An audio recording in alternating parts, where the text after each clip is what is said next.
Ab jetzt geht es für uns wieder alleine weiter nach Nordmazedonien. Dort haben wir den lang ersehnten und geplanten Werkstatttermin. Aber nicht nur die Werkstatt hat die ein oder andere Überraschung für uns parat, sondern auch bei unserem Airbnb läuft noch nicht alles so wie geplant.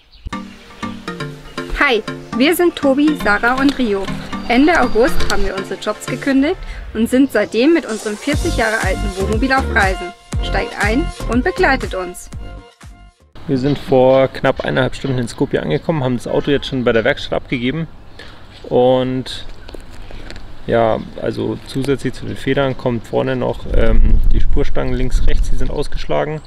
Dann die Lenkschubstange haben wir neu schon bestellt und neue Reifen. Ich glaube, das war es dann insgesamt, was wir machen lassen. Ja, und was wir nicht wussten, die Einspruchspumpe ist undicht, die dichten sie ab und die Vakuumpumpe schauen sie noch an. Das war es jetzt dann. Und ich habe mich auf der Uhr verschaut und dachte schon, dass es 12 ist und um 1 können wir dann rein bei uns. Und ja, es war aber erst 11, weil wir wieder Zeitumstellung hatten. Und jetzt warten wir hier 2 Stunden vor dem Airbnb, das wir gebucht haben. Ja, da freuen wir uns auch, wenn wir dann endlich rein können. Weil so, es ist zwar sonnig, aber es ist nicht so warm. Sarah geht gerade mit dem Hund und ich sitze hier mit unserem Zeug. Wir sind mittlerweile im Airbnb und es schneit nicht. Es schneit nicht, wir haben Sonnenschein und das ist echt schön. Aber die Vermieterin war geschockt über den Rio, weil der so groß ist. Rio ist ein Riesenhund, haben wir erfahren, und muss jetzt 10 Euro extra zahlen. Also es stand, ich habe extra ein Airbnb rausgesucht, wo steht Haustiere erlaubt. Aber, also sie hatte so ein, was hatte sie, einen Spitz oder so, hatte sie? Nein, noch kleiner. Noch kleiner? Also ziemlich kleinen Hund. Und ja, Rio ist ein Riesenhund und deshalb müssen wir mehr zahlen. Und am Anfang wusste sie nicht mal, ob wir dann überhaupt rein dürfen. Ja. Naja. Egal. Auf jeden Fall sind wir drin. Und ja, wir lassen jetzt alles reparieren. Wir werden hier versuchen, möglichst viel am Laptop zu arbeiten, den Strom zu nutzen, Internet, das nächste Video hochzuladen und hoffen dann, dass die Reparatur innerhalb der nächsten 1 bis 2 Tagen fertig ist, dass wir nicht dass wir weiter können und den Aufenthalt hier nicht noch verlängern. Das Positive ist, bis dahin haben wir so lange haben wir eine warme Dusche. Ja. Das Negative, eigentlich haben wir nichts Negatives, außer das, was wir schon erzählt haben. Ja gut, viele Reparaturkosten, aber ja. Besser als mit oder Reifen. Höher als gedacht, weil die Reifen hier teurer sind, dadurch, dass sie importiert werden. Aber unsere Reifen sind mittlerweile schon ziemlich rissig. Und ja, deshalb müssen wir es einfach machen lassen, weil wir es einfach nicht länger riskieren wollen, bevor es dann zu schlimm wird. Ja, was vielleicht noch ganz wichtig wäre, in Nordmazedonien muss man sich registrieren, wenn man einreist. Beziehungsweise deswegen haben wir auch eine Unterkunft, also gut, das Auto ist gerade ja nicht verwendbar, aber das machen normalerweise die Vermieter, also wir mussten jetzt Fotos von unseren Reisepässen schicken und dann werden wir jetzt registriert für den Aufenthalt. Also man muss anscheinend die Unterkünfte nachweisen können. Ja. Wussten wir im November tatsächlich nicht. Da haben wir es nicht gemacht. Aber wir haben es auch nicht gemacht, aber wir waren auch unterhalb von 24 Stunden in Nordmazedonien und deswegen ist es wahrscheinlich empfohlen. Ja.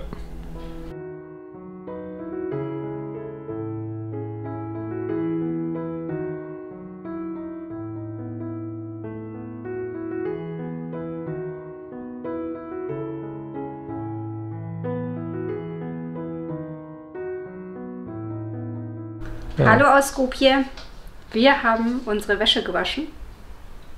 Ich glaube, wir haben 3 Maschinen oder so gewaschen, auch die Decken durchgewaschen und das macht mich glücklich.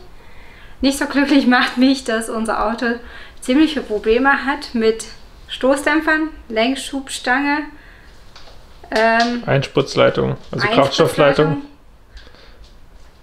Und dass das hier so ein Gefrickel ist mit dem Registrieren, das nervt mich auch. Weil normalerweise registriert dich die Unterkunft, aber unsere Unterkunft, die Dame hatte da ziemlich wenig Lust zu oder kennt sich auch nicht aus. Oder ich glaube, sie kennt sich mittlerweile aus. Sie hat es nämlich jetzt gemacht, aber wir kriegen diesen Abschnitt nicht. Das heißt, wir gehen jetzt zur Polizei und probieren ihn selber zu organisieren. Und Ja, jetzt warten wir auf die Werkstatt. Die haben wahrscheinlich schon auf jeden Fall einen Tag verlängert. Also wir werden noch eine Nacht zusätzlich buchen, ob jetzt hier oder in einer anderen Unterkunft, wissen wir noch nicht. Und ja, jetzt schauen wir uns aber Skopje erstmal ein bisschen an, die Stadt. Wie ihr seht, sind wir nicht in der Innenstadt und schauen uns die Sehenswürdigkeiten von Skopje an, sondern sind wieder im Apartment, weil es sich herausgestellt hat, dass wir nicht registriert sind und uns unsere Airbnb-Vermieterin einfach nur verarscht hat bisher. Sie hat uns zwar die Bilder geschickt, dass sie es ausgefüllt hat, aber sie hat nicht erzählt und auch gemeint, dass es reicht für die Grenze. Sie hat uns aber nicht erzählt, dass es im Anschluss zerrissen wurde, weil sie es gar nicht ausfüllen konnte und durfte. Ja, deshalb sind wir jetzt gerade ziemlich pisst und überlegen schon eine Lösung. Eventuell hilft uns der von der Werkstatt. Der überlegt sich auch gerade was oder versucht Verwandte zu kontaktieren. Und weil wir haben nur noch Zeit bis morgen früh um 8 Uhr, um uns hier zu registrieren. Und sonst müssen wir wahrscheinlich beim Grenzübertritt nach Serbien ja, Strafe zahlen. Ich habe keine Ahnung, was dann passiert. Und darauf haben wir echt keinen Bock. Und ja, wir haben sie jetzt nochmal kontaktiert und 2 Lösungen vorgeschlagen. Jetzt schauen wir mal, ob wir mit denen zusammen zur Polizei gehen, dass sie sich da auch nicht rausreden kann und uns irgendeinen Scheiß erzählt. Oder dass man es einfach über Airbnb eskaliert und wir suchen uns eine andere Unterkunft. Weil wir müssen ja hier auch noch wahrscheinlich eine Nacht länger auf jeden Fall dranhängen. Wenn dann hier oder woanders, weil das Auto noch nicht fertig ist. Und im Auto dürfen wir auch nicht schlafen, weil es auf der Hebebühne ist. Ja, wie ihr seht, wir sind gerade nicht vom Glück verfolgt. Aber es wird sich auch wieder ändern. Und wir freuen uns auf jeden Fall schon, sobald wir Richtung Norden starten und dann einfach wieder ankommen im Busleben. Und ja, da freuen wir uns auf jeden Fall ziemlich. Okay. Wir wollten euch auf dem Laufen halten, wie dieses Drama ausgegangen ist. Letztendlich haben wir ihr klipp und klar eigentlich hier geschrieben, dass das so nicht geht und dass wir es eskalieren lassen müssen, weil sonst sind wir hier illegal in dem Sinne hier. Anscheinend ist es von je nach Grenze unterschiedlich, aber nach Serbien, was unsere nächste Direktion, also unser nächster Stopp geht, ist Rumänien und wir fahren durch Serbien und da könnte es Probleme geben. Deswegen machen wir es, weil wir das Airbnb ja haben und sie hat als Vermieterin die Pflicht, uns zu registrieren. Und nach langem Hin und Her hat sie es jetzt auch gemacht und wir haben endlich diese Zettel, haben eine Nacht verlängert, weil Sven ja noch in der Reparatur ist und nutzen jetzt noch den Abend, hinter uns ist Skopje und gehen hier den Berg hoch mit Rio, dass er noch ein bisschen rumtollen kann. Er schaut ganz frech um die Ecke. Und warte, dass wir weitergehen.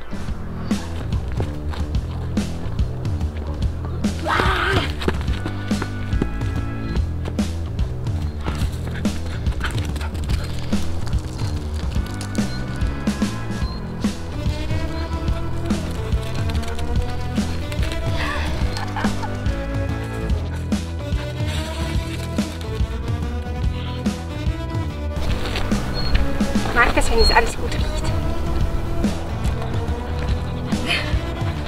Jetzt sind wir oben angekommen, genießen jetzt noch den Ausblick mit der Abendsonne und werden jetzt hier noch ein bisschen verweilen. Und morgen werden wir dann eventuell in die Stadt noch gehen, je nachdem wie sich das alles ausgeht mit der Werkstatt und Co. Und euch dann mitnehmen. Ansonsten sehen wir uns wieder, wenn es dann endlich wieder weitergeht.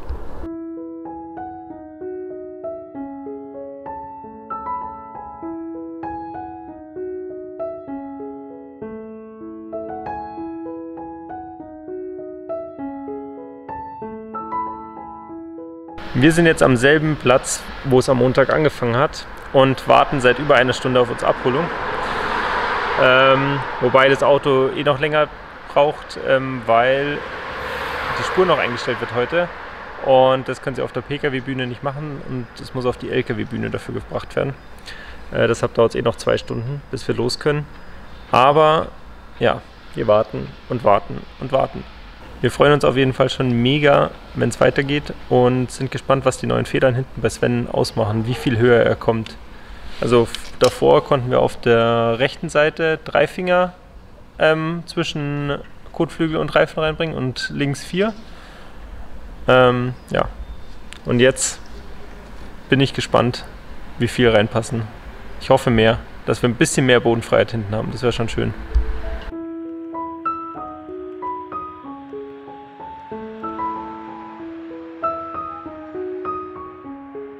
Wir haben jetzt schon wieder einen kleinen zeitlichen Sprung gemacht und zwar bis kurz vor die Grenze von Serbien. Da geht's morgen rüber. Genau. Und wie man an den Felgen hinten schon sieht, die im Silber erstrahlen, wurden die Reparaturen alle gemacht. Bis auf eine. Die Schussdämpfer vorne haben sie nämlich nicht herbekommen. Ja. Und den Hinweis, dass die Ventile noch geprüft und sollten, oder? Also nicht die Ventile, die Einspritzdüsen gehören geprüft und gemacht. Je nachdem, ob sie in Ordnung sind oder nicht. Aber sonst schnurrt er wie ein Kätzchen, ist gefühlt leiser, leistungsstärker und ich freue mich vor allem über jeden kleinen Huppel zu fahren, weil das Federn einfach so geil ist jetzt. Davor hat er jeden Huppel, Bodenwelle und sonstiges verflucht und jetzt freut er sich wie so ein kleines Kind. Ja, ist einfach so gut geworden und hinten ist er tatsächlich deutlich höher gekommen. Also ich hatte es ja gezeigt, dass auf der rechten Seite 3 Finger Platz hatten und links 4 und jetzt zeigen wir euch gleich mal, wie hoch er jetzt ist. Also früher war so viel Platz und jetzt, was wird es sein?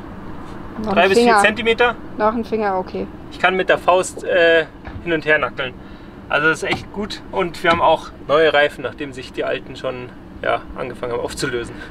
Genau, hier von der rechten Seite, das schaut schon richtig gut aus. Allein die schön gemachten Felgen machen sich richtig gut an, Sven. Achso, und noch eine Sache, das will man ja auch nicht verheimlichen, was auch dazu gehört. Heute Nacht, wegen der Grenznähe, schlafen wir hier auf diesem wunderschönen Rasthof. Es gibt auf jeden Fall schönere Plätze, aber es ist halt sehr grenznah und damit ideal für die Fahrt morgen, weil wir in einem Wusch durch Serbien durchfahren wollen und morgen Abend bereits in Rumänien rein. Und ja, dafür ist es einfach die ideale Ausgangslage. Zur Feier des Tages, das wir Sven wieder haben, gibt es heute unser Lieblingsessen, zumindest Tobis, Nudeln mit Ketchup und ein Bier dazu. Wir müssen jetzt sparen. Nein, Schmarrn. Wir wussten ja, dass Reparaturen auf uns zukommen. Zwar nicht so viele und so hoch, aber ja, das schmeckt uns trotzdem. Ja. Und außerdem haben wir heute keinen Bock mehr, zu groß zu kochen. Das auch und ich glaube, wir sind wirklich die ziemlich simpel meistens kochen. Schmeckt trotzdem. Das stimmt. Musst du jetzt sagen. Grüße an David und Sandra. Nudeln mit Ketchup sind geil. Und Grüße an Henry und Basti, die das Bier nicht mehr austrinken konnten. Was passiert jetzt? Jetzt passiert ein sehr trauriger Schritt. Ich werde meine Schuhe wegschmeißen, damit ich gezwungen bin, meine neuen anzuziehen. Und zwar, also hier löst sich der eine auf. Hier geht es dann auch schon direkt zum Fuß rein. Und der andere schaut nicht besser aus. Und die Sohlen haben wir schon mal hier abgeschnitten, weil die sich auch auflösen. Das sind demnächst Barfußschuhe. Und ja, und die neuen Schuhe muss ich immer binden, deshalb schlüpfe ich noch immer in die rein. Deshalb werfen wir die jetzt weg, damit ich gezwungen bin, die neuen anzuziehen. Und im Anschluss kontrollieren wir noch Öl und dann geht's los nach Serbien. So, jetzt erstmal Kühlwasser kontrollieren. Rio. Ja, das ist handvoll. Und wir fahren halt heute über 400 Kilometer, deshalb kontrollieren wir es jetzt. Sonst kontrollieren wir es eigentlich alle 800 bis 1000 Kilometer. Ich die Motorhaube wieder enthaaren. Oh ja. Rio liegt jetzt hier nachts vorne teilweise. Ja, und auf dem, was ist das denn, Vlies? Ja, bleiben die ganzen Haare kleben. Ah. Ja, ist halb. Halb ist gut. Obwohl ein bisschen weniger als halb. Ja. Füllen wir ein bisschen auf und dann sind wir safe. Rio. Du magst auch los, hm? Verstehst gar nicht, warum wir hier noch sind. An dem schönen Rasthof. Wo wir von unserem Platz weggeschickt wurden. Ja, wir haben anscheinend mit auf Firmengelände geparkt, obwohl der von der Tankstelle gesagt hat, da hinten können wir parken. Aber egal. Jetzt haben wir circa einen halben Liter nachgeschüttet. Und das sollte jetzt dann passen. Dann können wir los. Ja. Schmollst du? Schmollst du? Er schaut dich schon nicht mehr an. Doch. Wir sind jetzt vor der Grenze zu Serbien und warten hier auf den Grenzübergang und sind gerade schon bei Nordmazedonien ausgereist. Und ja, wir hatten uns ja wirklich Gedanken gemacht wegen der Registrierung und so. Und es gab keine Grenzbeamten bei Nordmazedonien. Und wir sind jetzt direkt hier, vor uns ist Serbia greets you. Und ja, keine Ahnung. Wir sind gerade ein bisschen perplex, dass es nicht mal eine Kontrolle zur Ausreise gibt. Es war Richtung Griechenland und so komplett anders. Also nach der kurzen Wartezeit war alles total easy. Sie wollten eigentlich gar nichts sehen, sie wollten nur wissen, ob wir was zu verzollen haben. Und der uns danach gefragt hat, hat gleich gesehen, unser Nummernschild, Fürstenfeldbruck, Germering. Ja, er war im Urlaub mal dort. Und damit war es gar kein Problem und wir durften direkt weiterfahren. Und jetzt sind wir in Serbien. Juhu, nächstes Land auf unserer Liste. Das da vorne ist schon Rumänien. Wir sind kurz vor der rumänischen Grenze. Wir sehen jetzt schon die Donau und dahinter ist Rumänien. Wir sind jetzt mittlerweile fast 380, 390 Kilometer gefahren. Und es ist auch schon 3:30. Also den ganzen Tag unterwegs. Und wir werden Platz kurz hinter der Grenze ansteuern. Das heißt, wir haben es fast geschafft. Also noch laut Navi knapp 48 Kilometer.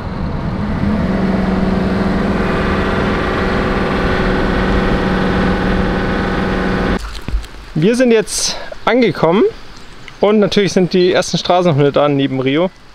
Hier und da. Genau. Ja, und was wir noch erzählen wollten, gestern, als wir das Auto abgeholt haben, ist, als wir gewartet haben und dann kam das Auto, sagen wir es so, ist Rio ins Auto gehüpft und wollte nicht mehr raus. Obwohl die Tür offen war. Die Tür war offen, aber er wollte nicht mehr raus. Und ja, und jetzt sind wir froh, in Rumänien angekommen zu sein, weil wir hatten auch keine Lust auf die Registrierung mehr. Das hätte man in Serbien auch machen müssen. Darum sind wir durchgefahren und stehen jetzt an einer kleinen Kapelle. Und die ersten Straßenhunde sind wieder da. Jetzt haben wir doch schon länger eigentlich keine mehr gesehen, ja, finde ich. Also Bulgarien war sehr mau und ein bisschen Nordmazedonien. Aber sonst eigentlich schon länger nicht mehr. Ja, das ist schön für ihn, dann hat er wieder Spaß und wir haben auf jeden Fall genügend Futter für alle dabei. Ja, das macht dir Spaß, gell? Vor allem wie klein die sind, gell? Also wenn man jetzt die Kangals in der Türkei gewohnt ist. Ja, das ist schon ein Unterschied. Und der Zottelige wollte sofort in unser Auto, seitdem wir jetzt hier sind. Die erste Nacht in Rumänien haben wir jetzt gut verbracht hier an dem Platz. Es war sehr ruhig, wir waren alleine größtenteils. Und jetzt fahren wir zum Lidl, decken uns noch mal ein bisschen ein mit Lebensmitteln und probieren endlich das Video hochzuladen, weil wir einen Tag Verzögerung hatten, weil wir so schlechten Internetempfang haben, dass wir eigentlich gar nichts machen können. Also Handyempfang allgemein ist gerade super schlecht. Ich bin froh, dass überhaupt was, also eine WhatsApp dauert gerade so 2 Minuten zum Rausschicken, aber unmöglich, um ein Video hochzuladen.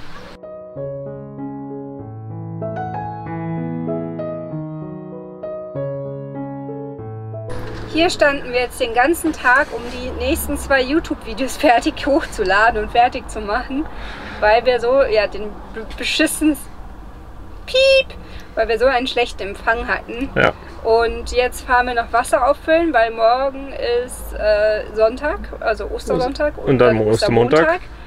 Und deswegen haben wir jetzt gerade eben noch eine kleine Kirche gesehen, dass wir einfach wieder Wasser zum Abspülen haben. Das ist heute Morgen ausgegangen. Und fahren dann nach Osofa und stellen uns da in die Stadt heute rein. Und wir standen den ganzen Tag jetzt eigentlich an der Straße, am Straßenrand, weil in dem Ort hier so gutes Internet war. Und dafür sind wir wieder 30 Kilometer zurückgefahren. Aber das sind wir gefahren, weil wir für Rio noch eine Tablette gebraucht haben. Ja, aber für Schutz. Hier war auch das Internet besser. Das auch, ja. Wir sind jetzt noch immer an der Donau. Und das regnet heute den ganzen Tag, soll morgen, also es wird auch richtig kalt. Ich friere die ganze Zeit, habe schon wieder Halsschmerzen. Und der nächste Step wäre jetzt hier ins Hochgebirge zu fahren, in die Nationalparks. Und das zögern wir jetzt eben noch raus und hoffen auf besseres Wetter. Und ich für meinen Teil habe im Moment voll den Tief vom Reisen. Wir werden die ganze Zeit vom schlechten Wetter oder vom kalten Wetter verfolgt. Haben mal zwischendrin wieder eine Woche warm und dann ist wieder richtig kalt. Und das nervt mich gerade so dermaßen. Und das immer genau dann, wenn man ins Hochgebirge fährt, wo es dann eh nochmal deutlich kälter ist. Und ja, naja, es hilft nichts. Wir fahren jetzt hier ungefähr 10 Kilometer aus dem Ort raus, weil wir heute Nacht in der Stadt standen, weil es hier WLAN gab. Und ja, das ist theoretisch eine Wiese. Mal schauen, wie man da stehen kann bei dem Regen und ob wir da überhaupt reinfahren in die Wiese, weil der LT ist ja recht anfällig fürs Steckenbleiben. Ja, aber erstmal schauen und im Zweifel fahren wir dort in der Nähe, ist ein Campingplatz, den wir uns auch schon überlegt haben. Im Zweifel fahren wir dann dorthin. Der ist ungefähr dann nochmal, ich weiß nicht, 7-8 Kilometer weiter. Und dann müssen wir dort einfach schauen, ob wir doch dahin fahren. Und Sarah ist jetzt auch mit an Bord. Und ja, mal schauen, wie es da wird. Hoffentlich wärmer. Standheizung ist auf jeden Fall jetzt gestartet, damit es während der Fahrt schon mal schön hochheizt. Oh ja. Los geht's.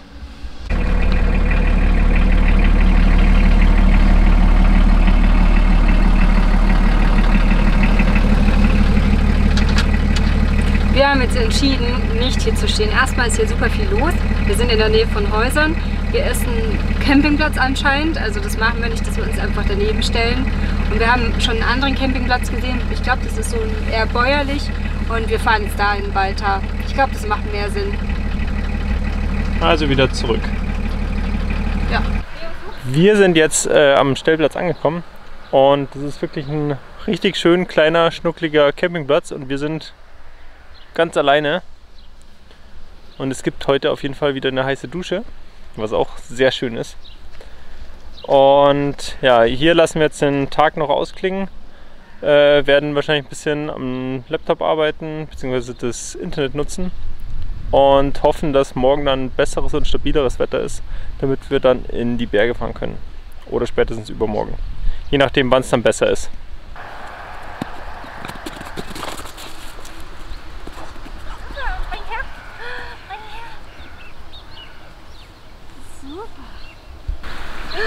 Bring den Ball. Nein. Kleine Matz. Guten Morgen vom Campingplatz mit Sonnenschein. Ich finde, die Kulisse zum Abspülen ist spektakulär. Also man hat Blick auf den Fluss und spült einfach davor ab in Ruhe. Und gestern ist eigentlich noch was Lustiges passiert. Gut, dass es nicht auf Video ist. Ich habe mit Rio Ball gespielt. Und der Ball ist bei ihm an der Nase abgeprallt und in den Fluss rein. Und Rio traut sich noch nicht in Flüsse mit Strömung rein. Also bin ich dann schnell gelaufen, damit ich schneller bin als der Ball mit der Strömung. Habe es geschafft, meine Schuhe auszuziehen, zumindest einen Socken, und musste den Ball holen. Was machen wir heute? Heute fahren wir jetzt zu dem Nationalpark oder erstmal zum Internet Orange Laden. Dort gibt es anscheinend für 10 Euro 50 oder 56 Gigabyte und dann geht es weiter in den Nationalpark und wir hoffen, dass der ein bisschen im Tal ist, dass es nicht ganz so kalt wird.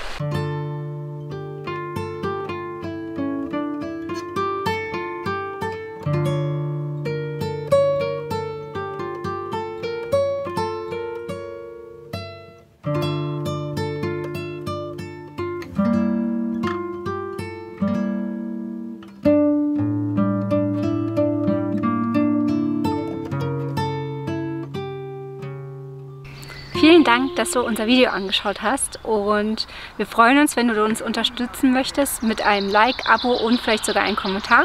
Schön, wenn ihr uns nächste Woche wieder begleitet.